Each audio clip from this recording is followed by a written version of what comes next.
Assalamualaikum. Welcome back to our channel Emmy Foodie. இன்னைக்கு நம்ம பார்க்க போறது மாஸ்டர் செஃப் ரெசிபீஸ்ல கிருத்திகா அவங்க பண்ண திரட்டிப்பால் பட்டிசப்தா. இந்த டெசர்ட் ரெசிபியை தான் நம்ம சேனல்ல ரீக்ரியேட் பண்ணி பார்க்க போறோம். வாங்க வீடியோக்குள்ள போலாம். இதுக்கு ஃபர்ஸ்ட் ஒரு மிக்சிங் போர்டுல 1/2 கப் போல மைதா மாவு எடுத்திருக்கேன், 1/4 கப் போல அரிசி மாவு, அப்புறம் 1 டேபிள் ஸ்பூன் போல சுகர் எடுத்திருக்கேன். இதுக்கு இனிப்பு அதிகமாக தேவைப்படாது. அப்புறம் ஒரு 2 ஏலக்காவை பிச்சு போட்டிருக்கேன். இப்போ இதில் கொஞ்சமாக மஞ்சள் தூள் ஆட் பண்ணியிருக்கேன். 1 கப் போல பால் கொஞ்சம் கொஞ்சமாக ஆட் பண்ணி இந்த மாதிரி ஒரு பேட்டரை ரெடி பண்ணிக்கோங்க.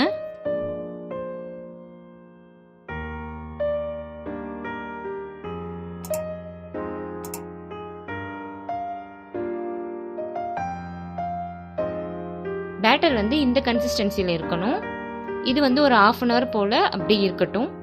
அதுக்குள்ளே நம்ம திரட்டிப்பால் பண்ண ஆரம்பிச்சிடலாம். ஃபர்ஸ்ட் இதுக்கு ஒரு பேனில் 2 டேபிள் ஸ்பூன் போல் பாசிப்பருப்பு ஆட் பண்ணியிருக்கேன். இதை நல்லா ட்ரை ரோஸ்ட் பண்ணி எடுத்துடலாம். இந்த மாதிரி நல்லா செவத்து கோல்டன் கலரில் வந்ததுக்கப்புறம் நம்ம ஸ்டவ் ஆஃப் பண்ணிடலாம். இதை ஆறட்டும். நெக்ஸ்ட்டு ஒரு மூடி தேங்காய் திருவி எடுத்துடலாம். இப்போ ஒரு மிக்சர் ஜாரில் நம்ம வறுத்து வச்சுருந்த பாசிப்பருப்பு ஆட் பண்ணிடலாம். அப்புறம் துருவின தேங்காய், ஒரு 4 ஏலக்காய் போல் ஆட் பண்ணியிருக்கேன். இப்போ இதில் ஒரு 1/4 கப் போல் தண்ணி ஊற்றி நல்லா மசியாக அரைச்சி எடுத்துகிட்டு வந்துடலாம். பாருங்கள், தேங்காய் பேஸ்ட் இந்த மாதிரி இருக்கணும். நெக்ஸ்ட் ஒரு பேனில் 1லேருந்து 2 டேபிள் ஸ்பூன் போல் நெய் ஊற்றிக்கலாம். நெய் உருகுனதும் நம்ம அரைச்சி வச்சுருந்த தேங்காய் பேஸ்ட்டை இதில் ஆட் பண்ணி நல்லா கலந்து விட்டுட்டே இருக்கலாம். மிக்ஸி கழுவி தண்ணி ஊற்றிடுங்க. இப்போ இது நல்லா வேகட்டும், கொதிச்சு நல்லா வத்தி வரும்.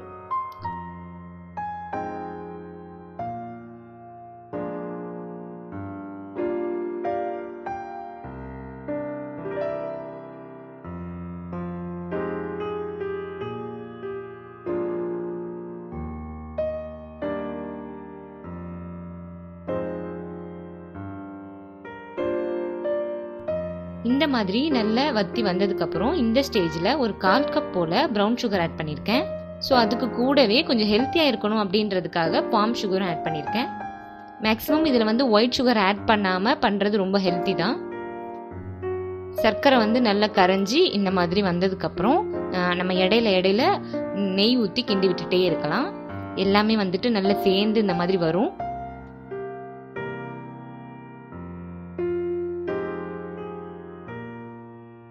இந்த ஸ்டேஜில் நம்ம ஸ்டவ் ஆஃப் பண்ணிடலாம். நெக்ஸ்ட் ஒரு பேனில் ஆயில் கிரீஸ் பண்ணி விட்டுக்கோங்க. அப்படி இல்லைன்னா கீ கிரீஸ் பண்ணால் கூட ரொம்ப மணமாக இருக்கும். நான் நெய் தான் கிரீஸ் பண்ணியிருக்கேன். நம்ம மிக்ஸ் பண்ணி வச்சுருந்த பேட்டரில் ஒரு 1.5 கரண்டி ஊற்றி நம்ம இந்த மாதிரி ஆப்ப மாதிரி ஃபுல்லாக பரத்தி எடுத்துடலாம். ரொம்ப நைஸாக ஊற்றுனா ரொம்ப நல்லாயிருக்கும். இது அதை அப்படியே திருப்பி போட்டுடலாம். கரியாமல் கலர் சேஞ்ச் ஆகாமல் அழகாக குக் பண்ணுங்கள். அப்போ தான் பார்க்கவே ரொம்ப அழகாக இருக்கும்.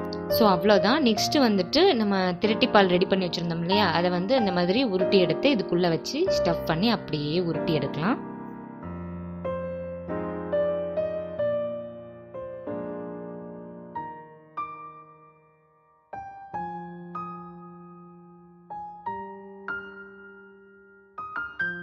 ஸோ அவ்வளோதான். ரொம்பவே ஈஸியாக பண்ணக்கூடிய ஒரு டெசர்ட் ரெசிபி தான் இது. இப்போ நம்ம பிளேட்டிங் பண்ண ஆரம்பிச்சிடலாம்.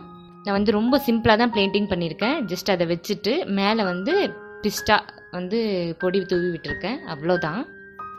உங்ககிட்ட என்ன இருக்கோ அதை வச்சு நீங்கள் டெக்கரேட் பண்ணி சர்வ் பண்ணுங்கள். ஸோ எல்லாமே நம்ம பண்ணுறதா இல்லையா, கொடுக்குறத ரொம்ப அழகாக கொடுத்தோம் அப்படின்னா சாப்பிட்றவங்களுக்கும் ஒரு ப்ரெசன்ட் ஃபீலிங் வரும். இன்ஷா அல்லாஹ் இந்த ரெசிபியை எல்லாருமே ட்ரை பண்ணி பாருங்கள். இந்த வீடியோ உங்களுக்கு பிடிச்சிருந்தா லைக் பண்ணுங்கள், ஷேர் பண்ணுங்கள், சப்ஸ்கிரைப் பண்ணுங்கள். அப்படியே மறக்காமல் அந்த பெல் ஐக்கனை கிளிக் பண்ணுங்கள். அஸ்ஸலாமு அலைக்கும்.